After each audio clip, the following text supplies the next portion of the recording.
It's strange to be introduced as an overseas guest, because jsem se narodila v Praze, takže jako, to se úplně jako cizinka necítím, ale nicméně. I've had the great privilege of working with Henry for many years, actually, too many to mention. I don't want to talk about that. But so I actually do work with Henry now at USC, and some of the work that he was discussing is actually the work we do through the Civic Paths Project at the University of Southern California. But today I will actually be speaking about something that is only tangentially, well, more and more connected, because I only have one mind, and so things connect inevitably. But I'm going to be talking about work that actually started under Henry when I was a master's student at the Comparative Media Studies program at MIT. So some of the work I'm going to be presenting today is actually older work, and some of it is newer work that I'm just starting to think through. But as a baseline, I kind of assume that not many people have too much of a working knowledge of Indian cinema. So rather than just starting to talk about Bollywood, I do want to start with a few sort of fact-checking details.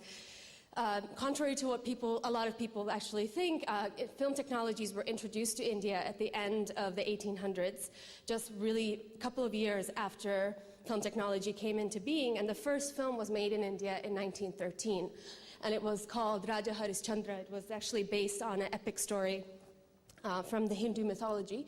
Since then, Indian cinema has really been a crucial part of India's popular culture.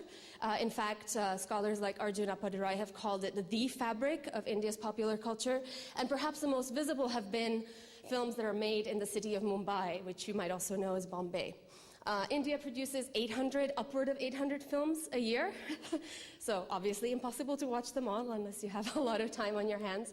And the films in Mumbai account for about 1/3 of those. So about 300 films are made in Bombay. You'll see me slipping back and forth between Bombay and Mumbai, and it's still kind of a contested name change, so just bear with me. But certainly Hindi films have been the most visible in their distribution, and there have been several ways of distribution. You might be familiar with the earlier distribution of Indian films here in Czechoslovakia in the Eastern Bloc, when India was actually part of the non-alliance movement, and stars like Nargis and Raj Kapoor made regular appearances at the Karlovy Vary festival. But speaking about Bollywood, we're talking about really a post-1990 phenomenon, which clearly is a play-off of Hollywood.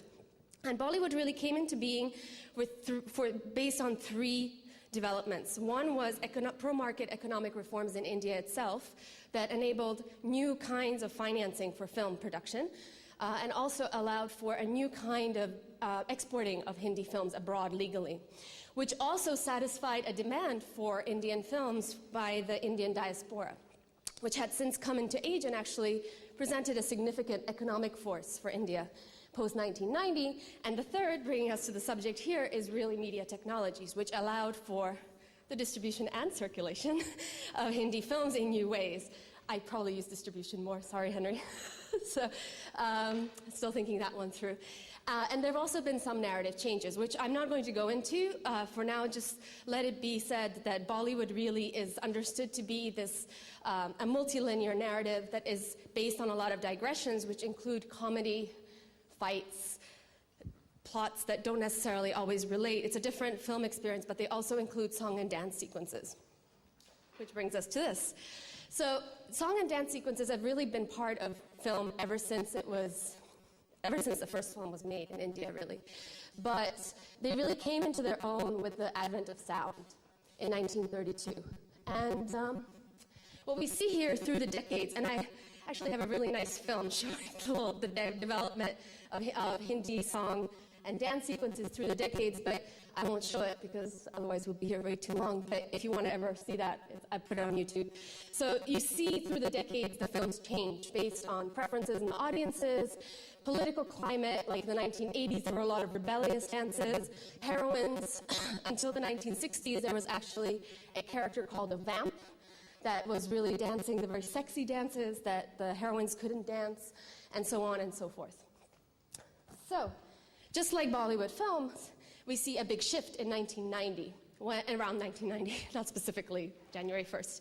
1990, but around about then, where we see Bollywood dance come out and really come out onto the global stage, so to speak. But now there's a big important shift. Yes, Bollywood dances are used to describe dances in Hindi films, but they're also described an increasingly live performance genre that you can study and perform, and that you can become better at, and that you can join a community of dancers in your city. You might know there's several Bollywood dance classes being taught in Prague, so if this piques your interest, I'm sure maybe there are some people in the room actually who study that. So what really Bollywood dance does is it coincides with the emergence of brand Bollywood, which is really a branding now more than anything else, and I've previously called it fandom and performance. Let's see, what else do I want to talk about here? I think what's really important to recognize, just moving quickly through this, is that we're really looking at an increasingly recognized and professionalized dance style. I mean, there are really people now who make full-time careers out of being Bollywood dancers, but at the same time, it's persistently a participatory culture where you are just as qualified to make your own Bollywood dance as, I would be. There's no right and wrong, really, though there's increasingly tension around that as the genre becomes more and more specialized. So what my previous work has really focused on has been the symbiotic relationship between film dance and live performance. What I was really interested in is what does it mean to have a dance form that really grew out of a filmic convention, that was made for films, that never existed as a live dance, and have it be reinterpreted as a live performance, only to be reinterpreted back into film performance again, because these choreographers in Bombay, they're pretty, they keep up. So if you're performing something really awesome in London, they're going to know about it, and you're going to see it show up in the next film. So, just to give you a sense of, uh-oh, my VLC is gone? No, there it is. Just to give you a sense of what I'm talking about when I talk about the symbiotic relationship, I'm actually going to show you a video of a quick video, and I apologize, Henry, you've seen this before, but maybe you'll notice something that you hadn't noticed before. So it's short, and I apologize the light isn't great. But... So what you see here is the film dance. What you see up in the left corner is a little boy dancing in Illinois, performing the same dance. 3 girls in Boston performing the same dance.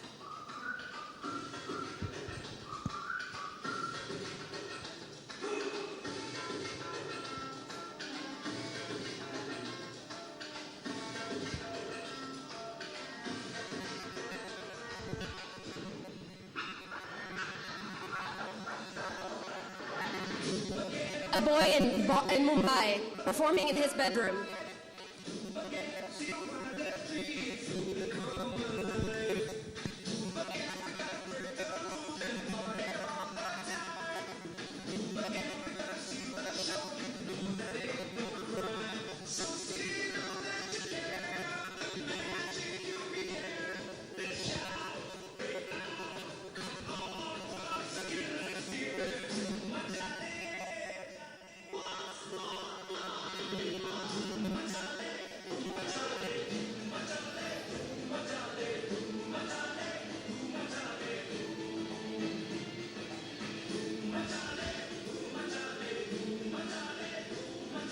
So in the interest of time, but you kind of get the idea. So sometimes the choreography is similar, sometimes it's different, sometimes it's a different gender, sometimes, So in my past work, what I've been doing is actually trying to make sense of that. And the way I did that was that I actually conducted research in 4 cities over a period of several years, and really plunged into understanding what that choreographic process is and what it means for the dancers who perform it. So I spent time in a dance school in the Shamak Davar Institute for Performing Arts in Mumbai, at the Nakul Dev Mahajan School in Los Angeles, which has now actually moved extensively into doing Hollywood gigs, in a school in Kathmandu, Nepal, and then to a lesser degree in Prague.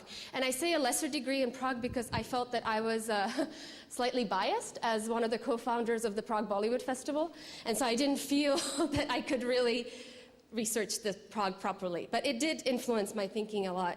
So what I really found was zeroed in on was the symbiotic relationship between film and dance, which I also honestly understood to be between global distribution and circulation of films and the local interpretation of them as live performance. So that was really what I was working with. And I was really looking at what's ignored, what's adopted, what gets adapted, and how do these global flows and meanings bring us closer towards a more nuanced definition of Bollywood dance. And that's really where my previous work, which came out in a book, have kind of ended. That's kind of where my work ended then.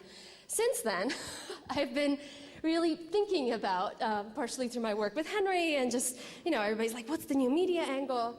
And lots of people in the dance world are now like, what's the new media piece? And I've really been thinking about what is the new media element or thing about Bollywood dance and new media. Clearly, there's a very thriving discussion of Bollywood dances. There are hundreds of thousands clips uploaded to YouTube. Some of them are uploaded by the distributors themselves to promote the films. The song and dance sequences are usually released months ahead of time. Some of them are fan uploaded, so live performances like what you saw, and some of them are created for being uploaded online. There's also obviously live discussions of releases, reviews on blogs, and all of this, as I was thinking about it, I was like, yes, this is really changing the scale of what I'm talking about. Sure, you can now, before you were a Bollywood dancer, you had to rent the DVD, watch it, play it again and again. Now you can go on YouTube, you can watch it, you can also watch other dancers and interpretations of the dance and choreograph one for yourself. If you're a choreographer in Bombay, you can kind of see what the market looks like if you're going to go and teach